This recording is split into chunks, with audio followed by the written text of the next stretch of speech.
Hola, ¿qué tal? Vamos a hacer otro vídeo de preguntas y respuestas, a ver si avanzamos. Bueno, por favor, ya sabéis, si no estáis suscritos, suscribiros al canal, dándole a la tecla de suscripción, que es gratuita. Si queréis ayudarnos, darle a la tecla unirme o unirse, difundir, por favor, la información que os parezca interesante y proponer a otros que se suscriban. Bien, dejarnos también preguntas, comentarios, ideas, propuestas y en la medida en que podamos las iremos analizando o respondiendo a través de estos vídeos de preguntas y respuestas. Vamos allá. A ver, JR, Solana y Seki.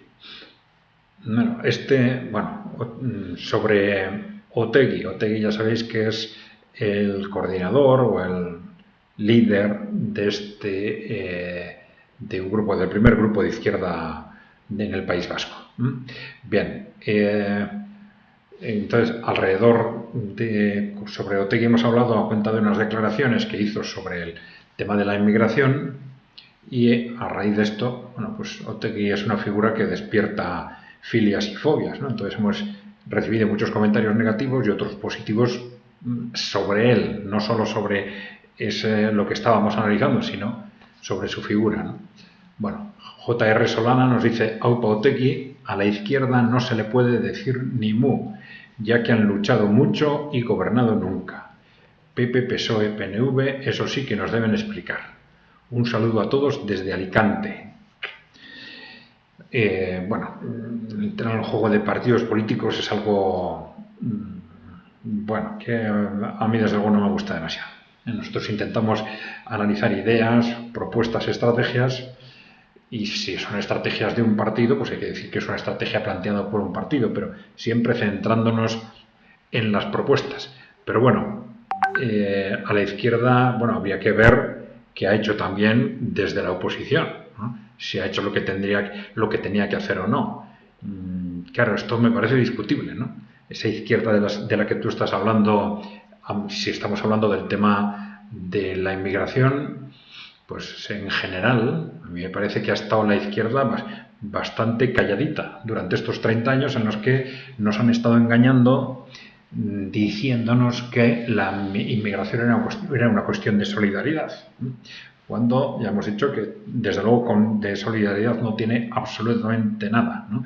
Es un proceso que tiene primero un objetivo de explotación masiva de mano de obra barata con el fin de reducir los costes laborales, y un segundo objetivo de división y manipulación y control social, ¿no?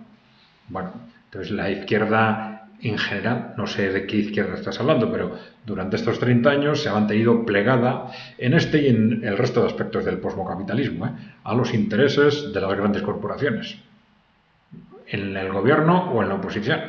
Claro, una oposición que hubiera planteado estos temas hubiera hecho mucho más difícil ese discurso del partido único.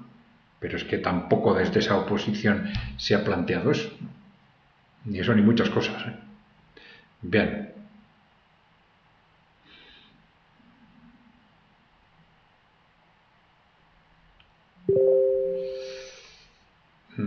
Ana Tabernero, bueno, gracias por tus comentarios positivos. Me da una cierta vergüenza ajena repetir lo que son comentarios positivos, ¿no? Pero dice: ¿tú crees que caben en un taxi? Pero no sé a qué te refieres. ¿Quiénes caben en un taxi? Bueno, si me lo aclaras, lo comentamos. A ver, Jorge Limitarra. A ver, no es correcto decir que Ucrania tuvo tiempo o facilidades para armarse hasta los dientes. De ser cierto, la invasión del país vecino hubiera sido rechazada con cierta facilidad y no se hubiera perdido territorio. Bueno, no. Claro, una cosa es que se arme hasta los dientes durante esos 8 años, y otra cosa es que una de las primeras potencias mundiales como Rusia no tenga capacidad de al menos hacer frente a eso, ¿no? Vamos a ver, Ucrania digamos empezó a armarse sistemáticamente alrededor del 2014 con la lo que fue este golpe de Estado que dimos desde Europa y Estados Unidos con el fin de asegurar, cambiar la configuración institucional de Ucrania y asegurar que Ucrania se convertía, se volvía obsesivamente antirrusa y se convertía, vamos a decir, en un portaaviones contra Rusia, ¿no? A partir de ese momento tenemos la guerra en el Donbass, y entonces esto ya es un factor importante, es decir, estamos hablando de un ejército con experiencia militar, con experiencia de combate. Esto es muy, muy importante para definir la eficiencia o la capacidad de un ejército. Luego de un ejército que ha sido entrenado durante esos años, desde el 2014 hasta el 2022 y después también, claro, hasta el 2022 que estalla el conflicto sistemáticamente por la OTAN, porque les estaban entrenando precisamente para un enfrentamiento con Rusia. Y además, muy importante, claro, todo el este de Ucrania está plagado de fortificaciones de una profundidad extraordinaria, ¿no? Precisamente con este objetivo de hacer frente a una guerra contra Rusia en la que Rusia si entraba ahí se iba a desgastar, o se esperaba que se desgastara, pues definitivamente, ¿no? Cuando estalla el conflicto, el propio gobierno ucraniano decía que tenía un ejército de 1 millón de personas. Realmente Turquía no lo cuento, pero bueno, dentro de Europa el segundo ejército después del de Rusia. Y otros decían que 700.000, bueno, pero para hacernos una idea, ¿no? Un ejército muy, muy grande, entrenado por la OTAN durante 8 años, con unas fortificaciones impresionantes, también pensadas en hacer frente a Rusia y con experiencia de combate, ¿no? Entonces, desde luego, sin ninguna duda, después de Rusia, el primer ejército de Europa. Lo era y lo sigue siendo, con mucha diferencia además. No tienen armas nucleares como Reino Unido o Francia, pero fuera del ámbito de las armas nucleares, pues como ejército convencional, sin ninguna duda, después de Rusia, el primer ejército de Europa, ¿no? Bien, Tony Navarro. Adrián, las noticias sobre la industria del automóvil, cierre de fábricas, falta de competitividad de Volkswagen, vaya futuro. Bueno, efectivamente, es algo primero esperable, ¿no? Por un lado, la economía europea en general está renqueante, ya lo hemos comentado más de una vez, desde hace 2 décadas. 2 décadas aproximadamente, se puede ir más atrás, porque ya durante todo el neoliberalismo, el crecimiento, los niveles de crecimiento han ido cada vez a menos, y la economía se ha mantenido artificialmente, primero con mano de obra artificialmente barata, primero las mujeres y luego los migrantes, y además con un constante incremento de la deuda. Ese incremento de la deuda resuelve todos los problemas a corto plazo, pero hace más graves los problemas de fondo. Pero así hemos vivido 40 años, ¿no? Y los últimos 20-25 años con un estancamiento, con crecimientos de la productividad, de la renta per cápita inferiores al 1%. Una situación de prácticamente estancamiento. Pero es que luego, además, en lo que estamos haciendo en los últimos años es absolutamente disparatado.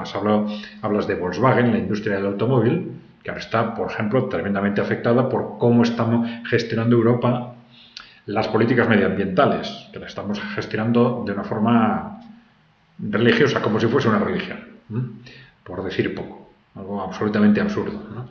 Y luego imponemos ruptura económica o ruptura del acceso a la energía barata rusa por razones geopolíticas, y después nos obliga a Estados Unidos a abordar una creciente disputa económica, un creciente cuestionamiento de las relaciones económicas con China, que es otro de los pilares de la industria europea, sobre todo de la alemana. Pues es evidente, ¿no?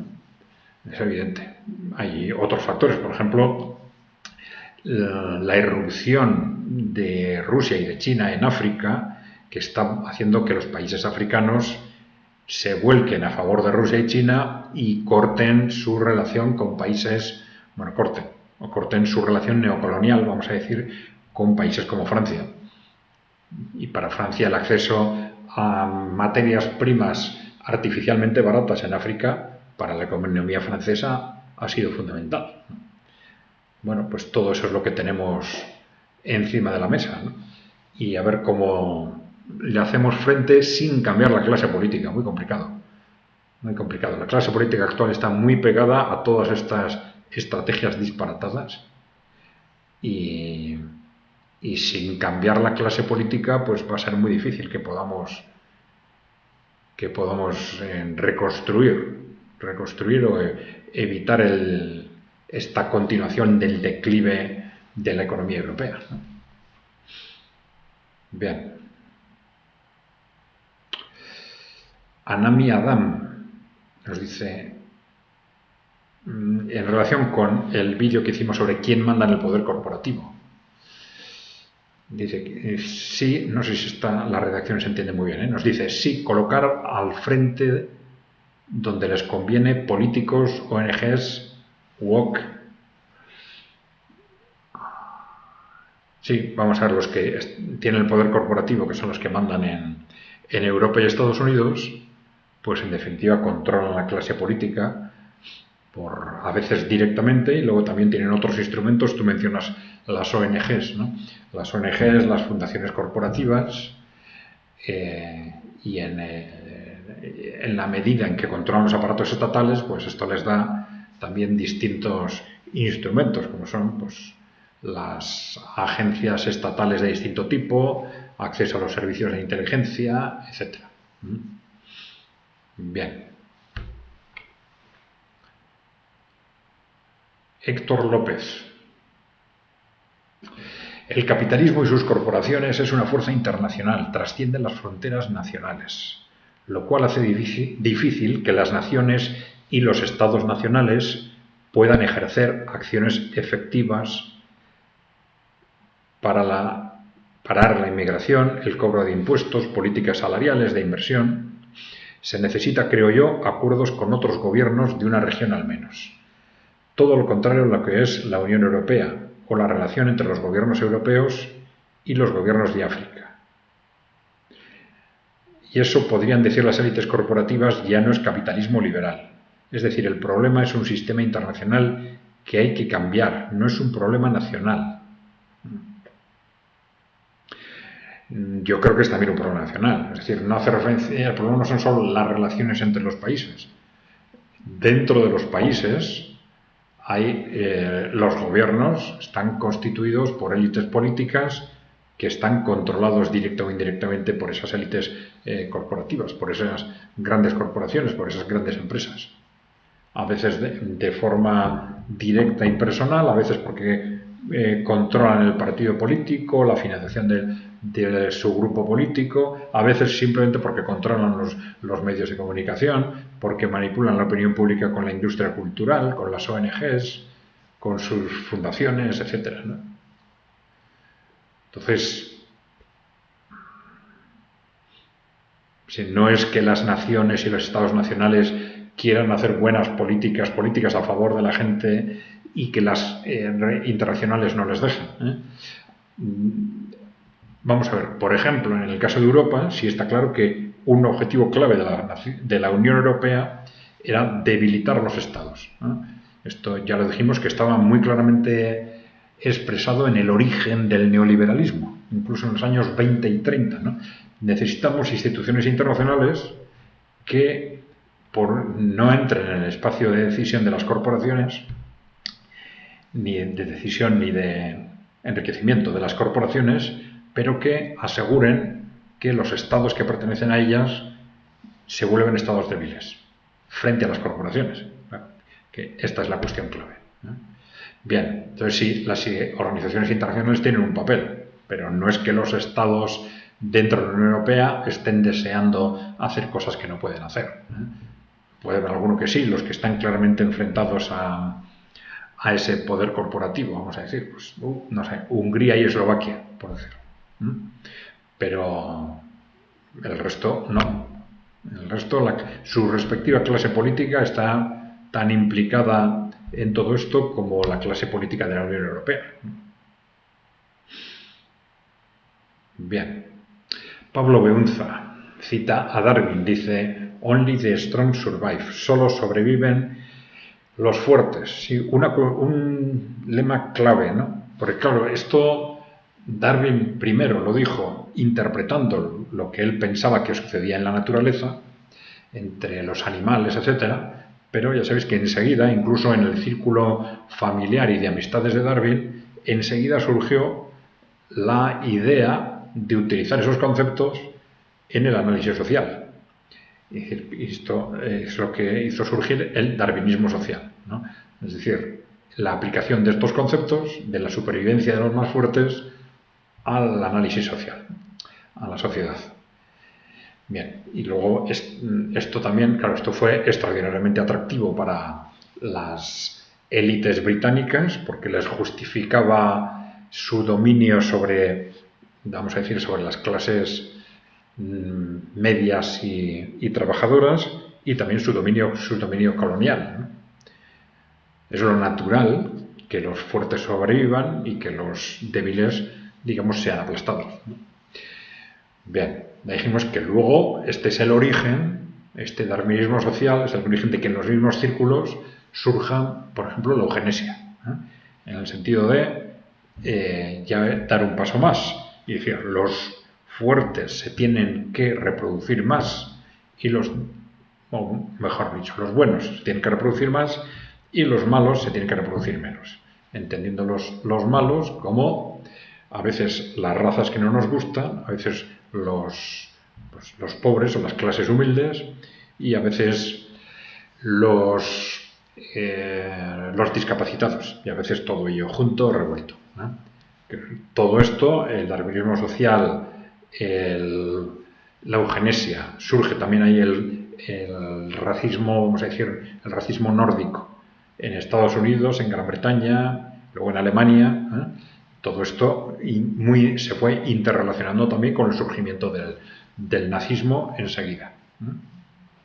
Pero después del nazismo y del fascismo, esa mentalidad del darwinismo social ya no se puede hablar claramente de los conceptos que se utilizaban en el nazismo, por ejemplo, pero estas ideas del darwinismo social, de la supervivencia de los más fuertes, etcétera, siguen alimentando las ideas de esas élites corporativas que impulsaron el darwinismo social, impulsaron la eugenesia, impulsaron el nazismo y luego han impulsado después pues la hegemonía atlantista desde el ámbito geopolítico y luego el posmocapitalismo también, el neoliberalismo, ¿no?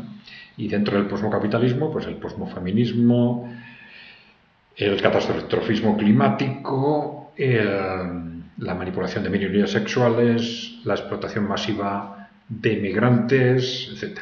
El individualismo, la destrucción o debilitamiento de las comunidades humanas, todo eso visto desde una perspectiva, vamos a decir, aristocrática o de una élite que cree que tiene derecho a hacer lo que ellos quieran con la masa, con la plebe, digamos. A ver, VLFBG nos dices, a ver, es esencial la existencia del sistema financiero especulativo. Últimamente veo que se publicitan más plataformas para que las personas puedan entrar e invertir en la compra de activos. ¿Podría explicarnos si sabe algo? ¿El fondo de ese sistema o la realidad detrás de él? Vamos a ver, son temas distintos, ¿eh? Vamos a ver. Una cosa es el sistema financiero especulativo. Bueno, esencial yo diría que no. En la medida en que es especulativo, si es especulativo, es perjudicial, ¿eh? El sistema financiero debe apostar por el desarrollo económico, el desarrollo social. En la medida en que se dedica a especular, evidentemente está incurriendo en actividades de riesgo, financiando actividades que no debería financiar, está desorbitando sus propios riesgos, está generando peligros de crisis financieras, ¿no? Estas plataformas para que las personas puedan entrar e invertir en la compra de activos. Bueno, Vamos a ver si son plataformas, pueden ser plataformas intermediarias que cobren comisiones por realizar operaciones. Eso puede ser una función de gestión que no tiene por qué ser especulativa en sí misma, ¿no? Son funciones distintas, actividades distintas. Si nos concretas un poco más, podemos igual profundizar en lo que te interese. Domingo Rodríguez, ¿qué puede perder el pueblo europeo con la pérdida de la guerra? Bueno, supongo que te refieres pérdida por parte de la OTAN-Ucrania frente a Rusia, que sería una pérdida también de la OTAN y por parte de la OTAN y, si se quiere, de la Unión Europea o del poder corporativo occidental, ¿no? El pueblo europeo, yo creo que el pueblo europeo tiene mucho que ganar. Tiene mucho que ganar precisamente por el debilitamiento o el cuestionamiento que surgirá probablemente de forma inmediata de la OTAN, de la Unión Europea, de la configuración política de Europa en general. Es decir, para nosotros, para los ciudadanos europeos, va a ser una oportunidad estratégica de salir de esta situación de declive y estancamiento en la que llevamos 30 años, por lo menos desde el año 92 con el Tratado de Maastricht.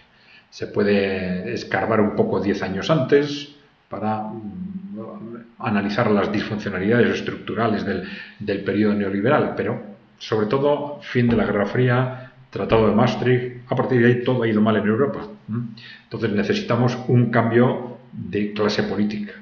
Este empuje de los países emergentes y sobre todo la victoria de Rusia en Ucrania puede abrirnos una esperanza histórica clave, en un momento clave para reconstruir Europa, digamos.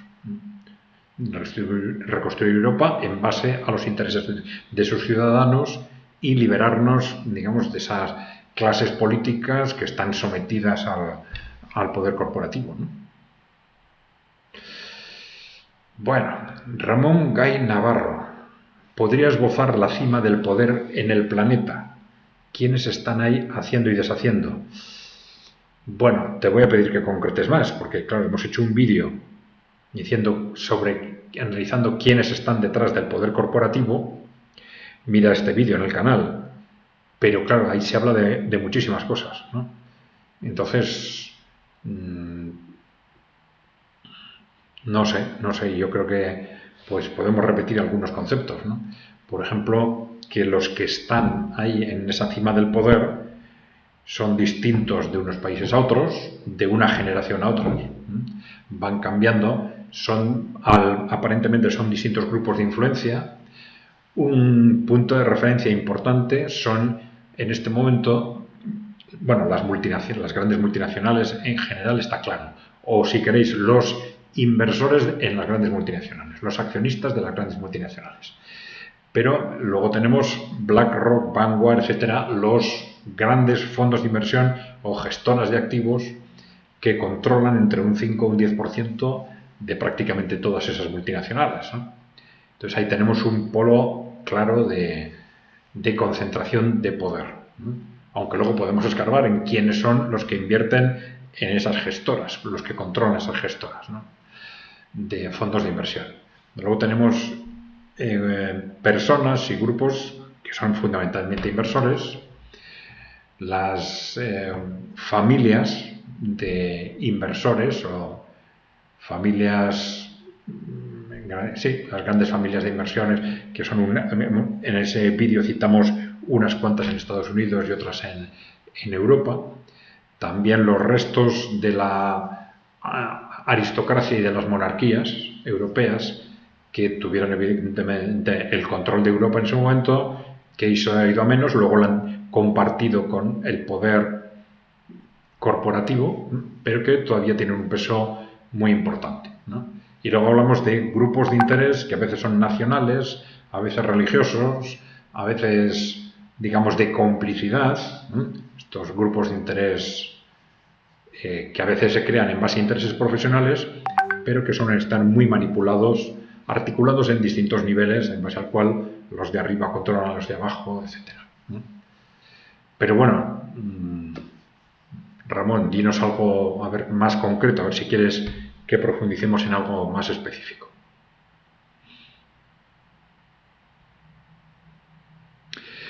JR Solana y Segui nos dice: nadie es ilegal. Eso sí, hay gente que no contrata a sus trabajadores o irregularmente. Ese creo yo que es el problema. Sois los mejores. Bueno, es uno de los problemas. Uno de los problemas, porque el concepto de explotación en esos contratos irregulares muchas veces lo que hay es situaciones de esclavitud o semiesclavitud por gente que por dependencia, por falta por miedo a ser expulsado, etcétera, o por situación de irregularidad, pues acepta todo tipo de condiciones, ¿no? Esa es una situación que la Unión Europea está llamando de semi-esclavitud, en las que hay millones de personas inmigrantes, ¿no? Pero explotación, lo que es explotación, hay, aunque haya un contrato, y un contrato formalizado de forma regular, ¿no? Si esto se ha utilizado, si esa mano de obra se ha utilizado para bajar artificialmente los precios del trabajo en base a que vienen de otro país y sus expectativas son menores. Entonces, ese es el concepto de explotación fundamental. La reducción artificial del precio del trabajo, pues distorsionando, creando esas bolsas de demanda de trabajo. Bien. Luis Alfonso Ruiz. El gran peso de poder que tuvo la Iglesia Católica en muchos países y durante algunos siglos fue el de ser un gran psicomanipulador de la fe, no solo aprovechándose económicamente, sino sirviéndole a los intereses políticos de esos países. Se amenazaba con el infierno desde los púlpitos y la resignación de Dios proveerá y el no matará será la promesa para la vida eterna en el cielo. Hoy ya muchos cambiaron en la Iglesia Católica para los fieles que aún le siguen. Bueno, vamos a ver. Nosotros el análisis que hemos hecho, la conclusión a la que hemos llegado es que históricamente no solo la Iglesia Católica, sino las religiones organizadas en general, en base a las influencias del poder, tienden a convertirse en un conjunto de tres conceptos. Primero, los dogmática, ¿no? Las creencias sobre Dios, sobre los aspectos de creencia de la religión, los valores y el poder. Porque si no instrumentado por la propia religión, el poder político intenta instrumentar a esas organizaciones religiosas, ¿no? Esas religiones organizadas. Y el aspecto de los valores suele tender a adaptarse, sobre todo en religiones que se mantienen durante muchos siglos, tienden a adaptarse a los valores sociales, es decir, los valores que son útiles para la comunidad. Entonces, esos valores útiles para la comunidad que intentan ser manipulados desde el poder, evidentemente, pero se cristalizan alrededor de la religión, ¿no? Y se fortalecen alrededor de la religión. Esto es muy importante. Por eso hay que ser cuidadosos cuando alguien dice: no, por razones, vamos a decir, científicas, yo no acepto la religión. Mucho cuidado, porque dentro de esa religión no hay solo cuestiones científicas dogmáticas, ¿eh? Hay toda una serie de valores que son el resultado de la cristalización de muchos años de valores sociales acumulados en el tiempo, valores de interés social, ¿eh? Otros valores manipulados por el poder, las dos cosas, ¿eh? Bien, por eso decíamos que también fue muy interesante y a nosotros nos llamó mucho la atención darnos cuenta del proceso que surgió a partir, algo hemos hablado antes, a partir del darwinismo, ¿eh? Primero en Gran Bretaña, luego en Estados Unidos, luego en el nazismo, pero al final en todo Occidente, ¿no? Cómo las élites corporativas, aristocráticas y corporativas, a partir del darwinismo social, empiezan a despegarse rápidamente de la religión. ¿Por qué? Porque para ellos, para aplicar a fondo estas teorías del darwinismo social, la eugenesia, etc., las religiones históricas se convierten en un obstáculo. Estas religiones que tienen acumulado la gestión de estos valores sociales, entre los cuales aparece pues, que todos los seres humanos son hermanos, todos los seres humanos son hijos de Dios, todos los seres humanos tienen alma. Todas estas cosas son obstáculos para que las élites corporativas y aristocráticas hagan con estas personas lo que les dé la gana. Y entonces empiezan inmediatamente, ya a partir de la segunda mitad del siglo XIX, se vuelven primero agnósticos. Pues que esto de la religión me molesta para analizar el mundo como yo quiero analizarlo. ¿Por qué? Pues por esto, porque ellos quieren hacer con la gente lo que esas religiones aparentemente no les permiten, ¿no? Esto es, claro, darnos cuenta de esto fue un choque psicológico, porque en las últimas generaciones siempre hemos relacionado a las religiones históricas, pues eso, como el poder, algo, digamos, contrario a los intereses de la gente y tal, ¿no? Pero ya hemos visto que para las élites corporativas su percepción de las religiones ha sido la contraria. Entonces, a partir del siglo XIX, empiezan a ver cada vez más las religiones como un estorbo y ellos se vuelven primero agnósticos, luego ateos, y luego parece que en esas élites corporativas, pues bueno, tienen filosofías esotéricas, cultos esotéricos y tal, pero que digamos que les sirven como de alternativa a esas religiones tradicionales, ¿no? Bien.